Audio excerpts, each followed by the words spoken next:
Next question ہے، آج کل کرونا وائرس کی وجہ سے مطاف کو خالی کروانے کے حوالے سے ایک ویڈیو ہمارے الیکٹرانک میڈیا اور سوشل میڈیا پر خوب وائرل ہے، جس میں پرندوں کے ایک جھنڈ کو طواف کعبہ کرتے ہوئے دیکھا جا سکتا ہے۔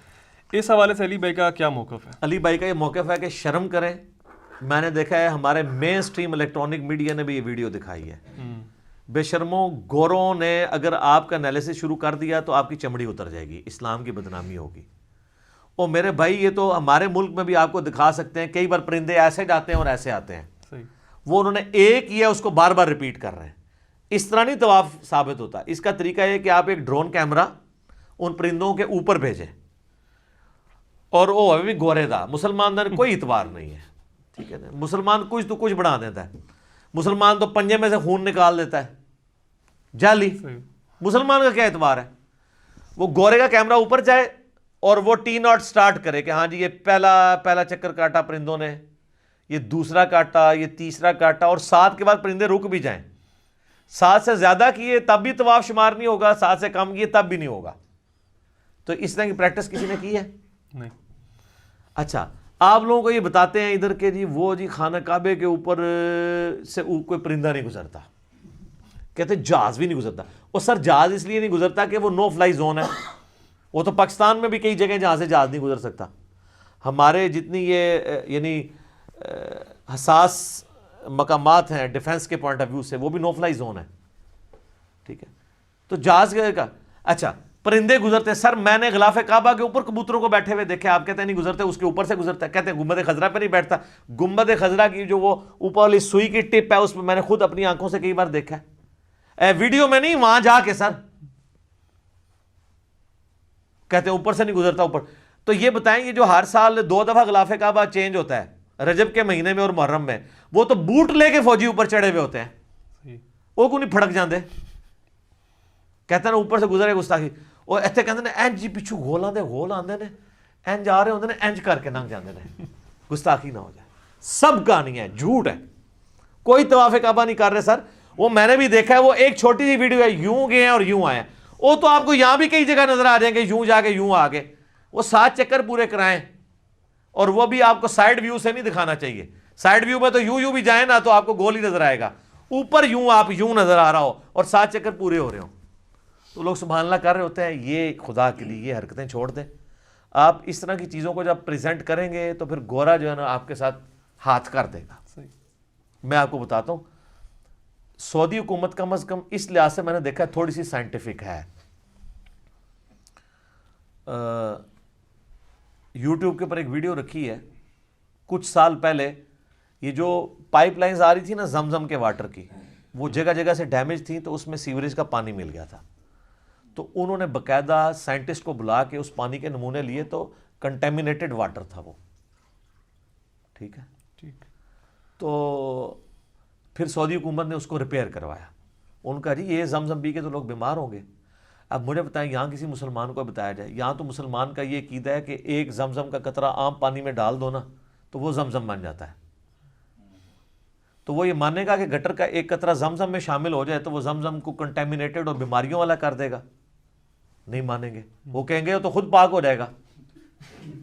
ہاں سر، دنیا کو اللہ نے فزیکل فینامنا کے ساتھ جوڑا ہے، اور اس سے بڑھ کے وہ کہیں گے یہ کس طرح ہو سکتا ہے کہ ایک جو گندا پانی اس کی بجال کے زمزم میں شامل ہو جائے۔ یہاں اگر کسی کو کہا جائے نا کہ زمزم کے ساتھ کسی نے استنجا کیا ہے،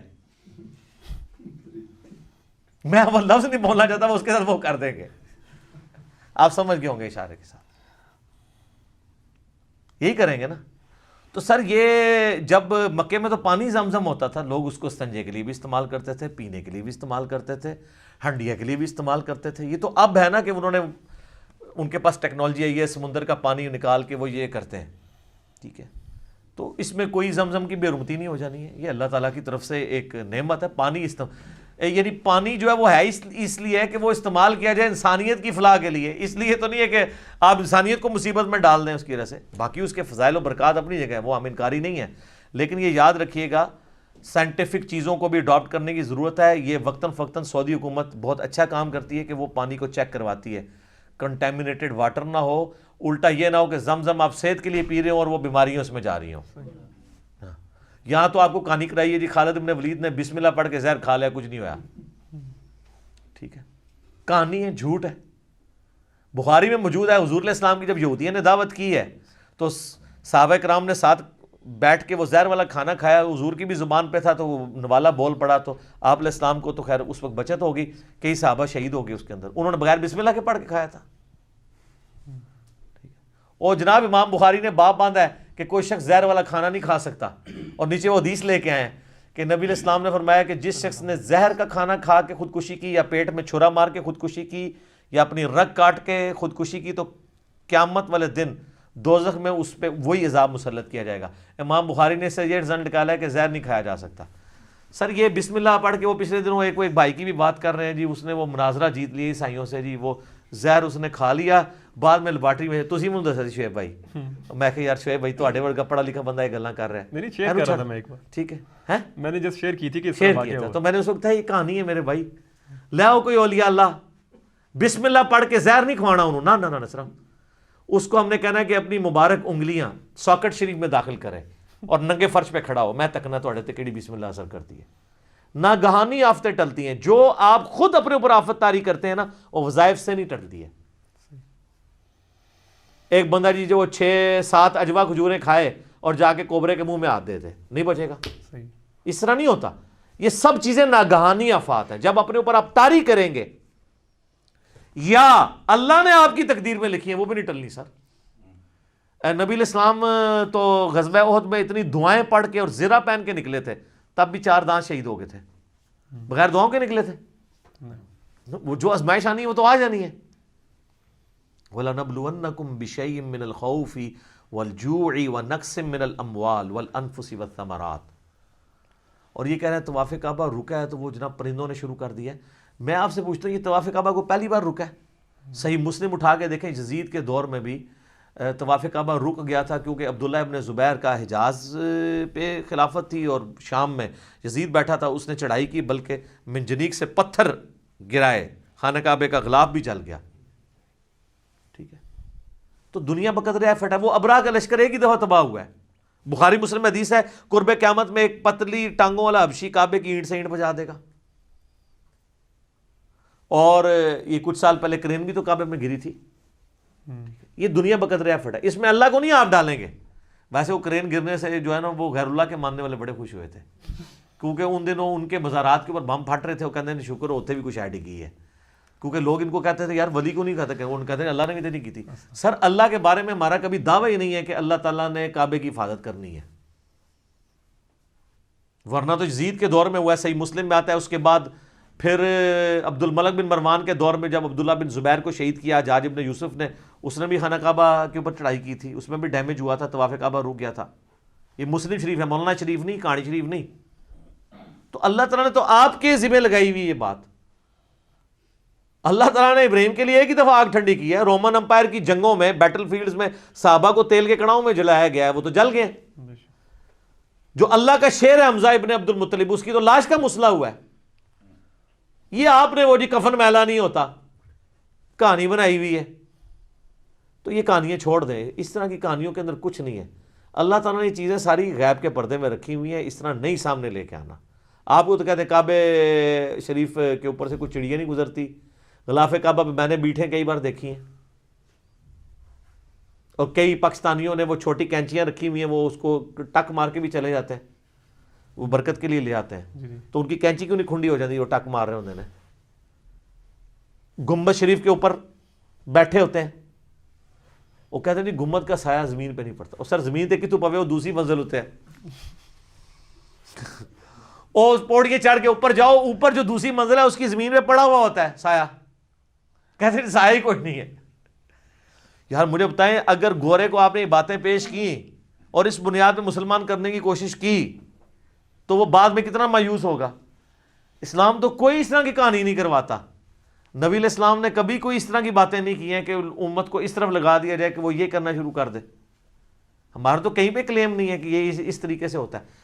معجزات کو, کرامات کو ہم مانتے ہیں, لیکن وہ بالکل ایک ڈیفرنٹ چیز ہے. وہ مسئلہ نمبر 131 ABCD میرے 4 لیکچرز دیکھ لیں تو آپ کو پتہ چلے گا. لہٰذا جن ٹی وی چینلز نے یہ چیزیں چلائی ہیں اللہ کا خوف کریں, اپنی ریٹنگ کے لیے یہ نہ کریں. ویسے بیچارے کچھ تو ویسے ہی دین سے ہی نابلد ہیں, ان کو ویڈیو ملی انہوں نے پکڑ کے چلا دی, ٹھیک ہے, پختر و بادش. ان کو یہ نہیں پتا کہ اس کا رزلٹ کیا نکلنا ہے. اور میں آپ کو بتاؤں, میں یہ تکبر کے طور پہ نہیں کہہ رہا, میں اللہ تعالیٰ کا شکر ادا کرتے ہوئے کہہ رہا ہوں, اس پلیٹ فارم نے آپ کی آنے والی نسلوں کو ایتھیسٹ اور سیکولر ہونے سے بچا لیا ہے, کیونکہ دین کا جو آپ نے چہرہ پیش کیا تھا نا, انہوں نے پوری پوری انجینئرنگ کر دینی تھی. وہ یار ہمارے چھوٹے چھوٹے بچے ہیں, وہ ہم سے سوال کرتے ہیں کہ یہ بابا کیسے ہو گیا, تو کہتا ہوں بابا بیٹا یہ کہانی ہے. ہاں ایک گل ہے کہ تھوڑے بابا جو اتنی عمر دا سی نا, وہ چڈو ہی سی. میں نے آپ کو بتایا نہیں ہے کہ میں اپنے بیٹے کو ایک جگہ تبلیغی مرکز میں ہم زور کی نماز کے بعد بیٹھے ہوئے, تو وہ بائی چانس میری بدقسمتی یا خوش قسمتی کہہ لیں, تو وہ جب تعلیم سن رہے اس میں وہ آیا جناب کہ ایک بزرگ تھے روزانہ 3 قرآن پڑھتے تھے, دوسرے کا آیا جناب وہ روزانہ رات کو 8 قرآن پڑھتے تھے. تو وہ باہر جب میں نکلا, میں نے کہا میرے بچوں درس کیسا تھا؟ کہتے ہیں درس تو بابا اچھا تھا, لیکن یہ روزانہ 8 قرآن کون کیسے کوئی پڑھ سکتا ہے؟ اب میں سوچ رہا تھا کہ اس بچے کی جگہ میں ہوتا اور میری جگہ میرے والد صاحب ہوتے, انہوں نے کہا بیٹا ایک کرامت ہے. ٹھیک ہے, تو یہ تو جعلی چیز ہے. صحیح مسلم میں حدیث ہے, نبی علیہ السلام فرمایا تم میں سے کس کی استطاعت ہے کہ 1/3 قرآن ایک رات میں پڑھ لے؟ صحابہ نے کہا یا رسول اللہ یہ کون کر سکتا ہے؟ یہ تو اولیاء اللہ ہی کر سکتے ہیں, اسی تو چھڑے سے آبی ہیں انورٹڈ کاما میں. تو آپ فرمایا سورہ اخلاص پڑھ لو, 1/3 قرآن کے برابر ہے. تو یہ آپ کے بزرگوں کو اگر آپ نے بچانا ہے تو آپ یہ کہیں 8 قرآن کا مطلب ہے 8 ضرب 3 24 ٹائمز سورۃ الاخلاص ایکول ٹو 8 قرآن, پھر مان لیں گے. باقی ذرا آپ گھنٹے ذرا ایک رات کے گن لیں, یہ 24 قرآن کیسے پڑھتے ہوں گے؟ مطلب 8 قرآن کوئی پڑھ سکتا ہے اس طرح ایک رات کے اندر؟ کہانی ہے. پھر وہ کہتے ہیں جی ایک نماز پڑھتے تھے بیت اللہ میں, دوسری بیت المقدس میں, تیسری مسجد نبوی میں. ہم کہتے ہیں جی صحیح مسلم میں بنو سلمہ نے ارادہ کیا کہ گاؤں سے شہر مدینہ میں شفٹ ہوں, کیونکہ ہمیں اتنی دور سے آتے ہوئے تردد ہوتا ہے. تو نبی علیہ السلام نے فرمایا کہ ہر قدم پہ نیکیاں ملتی ہیں, تم واپس چلے جاؤ. تو وہ واپس چلے گئے. انہوں نے تو نہیں کہا کہ یا رسول اللہ ٹھیک ہے پھر ہم اڑ کے آ جایا کریں گے بجائے گھر شفٹ کرنے کے. تو تسی کہتے بزرگ اڑ لیندے نے, سب کہانی ہے. تو اس کے اوپر اگر میں آپ لوگوں کو معصومانہ انداز میں صرف اتنا ہی عرض کروں کہ مرنے سے پہلے اے مسلمان کر لے اس پہ غور, کتابوں کا خدا اور ہے, بابوں کا خدا اور. یہ بابے جس خدا کا تعارف کروا کے گئے ہیں وہ نہیں ہے جو کتابوں کے ذریعے ہوا ہے. ان بابوں کو مانو جو کتابوں کو مانتے ہیں, کتابوں میں تعارف ہے. ٹھیک ہوگا جی, جزاک اللہ.